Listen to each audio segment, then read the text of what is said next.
ನಾವು ಸಾಮಾನ್ಯ ಕಾನೂನನ್ನು ಗೌರವಿಸುವಂತ ನರೇಂದ್ರ ಸ್ವಾಮಿ ಅವರು ಮಳವಳ್ಳಿ ಕ್ಷೇತ್ರದಲ್ಲಿ ಇದನ್ನು ಮಾತಾಡ್ಲಿ.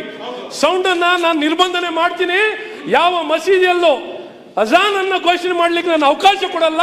ಇದು ಕಾನೂನು ವಿರುದ್ಧವಾಗಿದೆ ಅಂತ ಆಯ್ತು. ಕಾನೂನನ್ನ ಗೌರವಿಸಂತ ಸಂವಿಧಾನಕ್ಕೆ ಗೌರವಿಸಂತ ಪ್ರಜಾಪ್ರಭುತ್ವದ ಮಹಾಪ್ರಭು ನಿಮಗೆ ಒಂದು ನರೇಂದ್ರ ಸ್ವಾಮಿ. ಆಯ್ತು, ಒಂದು ಸೆಕೆಂಡ್ ಕೂತ್ಕೊಳ್ಳಿ. ನರೇಂದ್ರ ಸ್ವಾಮಿ ಅವರೇ, ನರೇಂದ್ರ ಸ್ವಾಮಿ, ನಾನು ಒಂದು ಸೆಕೆಂಡ್. ಸಂಗಮೇಶ್ ಕೂತ್ಕೊಳ್ಳಿ.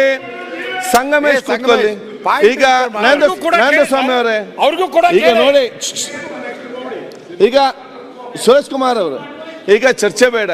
ನರೇಂದ್ರ ಸ್ವಾಮಿ ಅವರು ಕೆಲವೊಂದು ಕಾನೂನುಗಳನ್ನು ಇವತ್ತು ಇಲ್ಲೊಂದು ವಿಚಾರ ಆಗೆಲ್ಲವೂ ಕೂಡ ಮೇಲೆ ಕಂಪ್ಲೀಟ್ ಆಗಿ ನಿಂತಿತ್ತು.